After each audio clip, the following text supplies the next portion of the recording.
Hey guys, this is EckhartsLadder. Hello and welcome to today's video. Before we get into the content, just a quick couple of messages. First of all, there's been a new glitch discovered in Star Wars Jedi Fallen Order, which allows you to fly across the map. It's actually pretty cool, and I've done a video on it on my second channel if you're interested. Also, last night, we played Sea of Thieves for the first time, me, Corey, and Charlie. It was really fun, so I'll link to both of those things down in the description. Today, however, we will be talking about disturbances in the Force, and the most famous one of these is probably in episode 4, as Obi-Wan Kenobi senses the deaths of billions on the planet Alderaan. However, that's far from the only example, and disturbances came from big to small. And I mean, another much smaller example would be how Leia reacted upon the death of Han in Star Wars canon. When you watch A New Hope, you do get a sort of feeling of what Obi-Wan's going through, almost like a brief flash of extreme pain and sorrow that he's feeling from other people.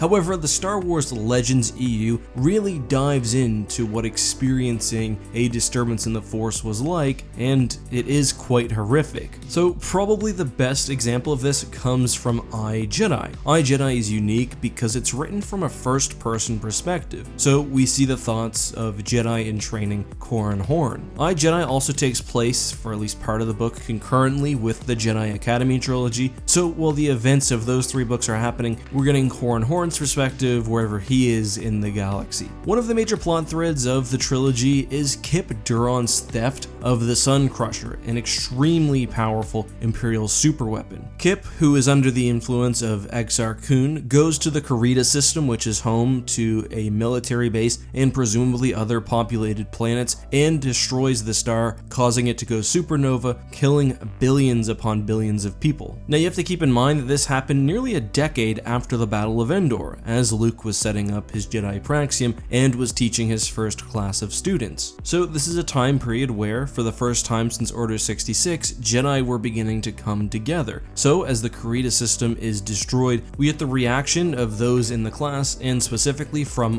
Jedi, the internal thoughts of Corran Horn. Now I will give you a warning, there are several parts of this next excerpt which are fairly graphic, especially for a Star Wars book, just in time for me to scream. Luke Skywalker had told us that at the moment of Alderaan's destruction, his master Obi-Wan Kenobi had said he felt a disturbance in the Force. Anyone who could label when I felt a disturbance could think of Hutts as cuddly. The hollow shock one feels when told of a close friend's sudden death slammed into me at light speed. My conscious mind searched in vain for an identity to match to that feeling, finding a way to contain it, but the hollowness opened into a bottomless void. Not only did I not know who had died, but I would never have a chance to know them, and this seemed to be the greatest tragedy possible. Flashes of faces, snippets of dreams, laughter aborted, and the sweet scent of a newborn's flesh undergoing a greasy transformation into roast meat all roared through me. Thousands upon thousands, millions upon millions. These images and impressions came in a whirlwind that screwed itself down into my belly. Hope melted into fear, wonder into terror, innocent into nothingness. Bright futures all planned proved the ultimate immortality when a fundamental truth in these lives proved wrong. I heard Streen scream that there were too many voices for him to handle before he slumped to the floor. I envied him. In the dozens of seconds I was awake, I watched a vast parade of dead flicker through my consciousness. A mother acting on instinct sheltered a child in the nanosecond before both of them were vaporized. Young lovers lying together in the afterglow of the moment, hoping what they felt would never end, got their wish as they were torn into their constituent atoms. Criminals triumphant in some small success were reduced to fearful pulling animals, their world evaporated. After this, Corran Horn basically blacks out and comes to as he's vomiting on top of the Jedi Temple. And this scene really shows us that it's not only a feeling of destruction and devastation that you get when you experience a disturbance in the Force, but for Jedi especially who practice conscientiousness and empathy, they feel the actual experiences of the people who are dying. I think especially for Corran Horn, who was newly training as a Jedi, and for many of the other students, they were assaulted with these images and they really lost themselves in the experience. And I think the best sentence here that really describes how he's feeling is the hollow shock one feels when told of a close friend's sudden death. So he's feeling that horror, and I guess you could even call it unreality, but times a billion. It's so bad that he passes out and gets sick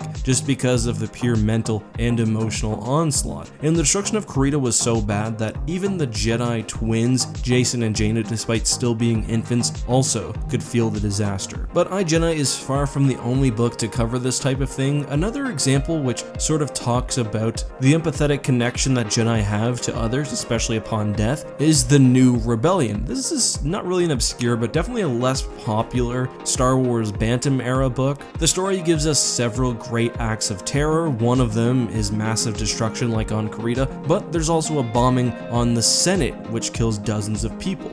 Luke experiences all of those personally, and afterwards, when he travels to the Senate, he can still feel the last thoughts of the people that were there. Not only just vague pain, but specific pain. What they were thinking about when they died, who they were trying to reach out to. So this greater connectivity comes with a price. And yeah, it's true, Obi-Wan does take the destruction of Alderaan pretty well, but we have to remember, this is not the first time that he's experienced a massive galaxy-wide distress like that. We saw Order 66 almost knock Yoda on his ass, he was so distressed. We didn't see what happened to Obi-Wan, but presumably it was pretty similar. When bad things happen in Star Wars, the Force reacts in different ways. The Force probably created Anakin because of the dark work that Sidious and his master were doing. Similarly, massive catastrophes like the one at Malachor 5 left a wound in the Force, and when very powerful Darksiders like Palpatine, or even Darth Vader as discovered by Kip Duron died, there was always sort of a marker there, and we get some of that in the Thrawn trilogy where Leia passes out after going through the area where Palpatine died. And again, I keep using the word empathy, and this all ties into the fact that the galaxy in Star Wars is very connected. Living beings create the Force, and when something happens to one of us, it affects the Force, and when something happens to many of us, it affects it on an even greater scale.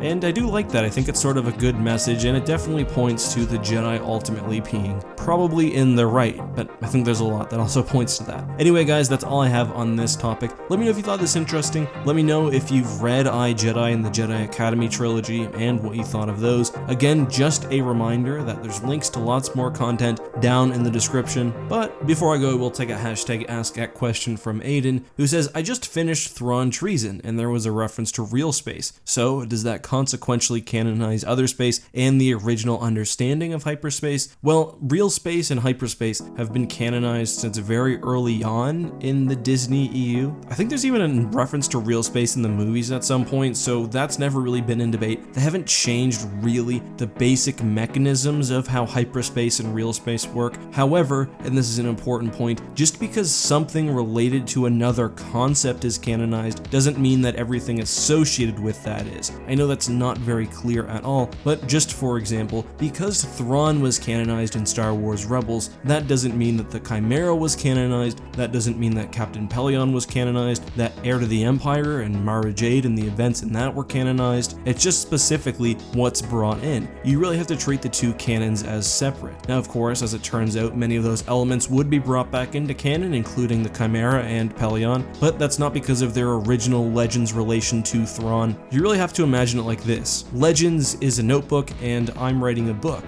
Whatever notes are in Legends only get brought over if they're explicitly written into the new book. Just because they existed in these notes or whatever else doesn't impact the canon moving forward. So I hope that's clear. If not, feel free to ask further questions in the description, and I also think this is why they avoided just straight up canonizing certain material within Star Wars Legends, like Knights of the Old Republic, and the canon Clone Wars technically might fit that description, but it was always sort of written separate from Legends anyways. So I know I've rambled for a bit. Guys, I hope you enjoyed this video. Let me know if you have any ideas for future content down in the description. Hope you're enjoying quarantine. Please be safe, have a good one, and may the Force be with you.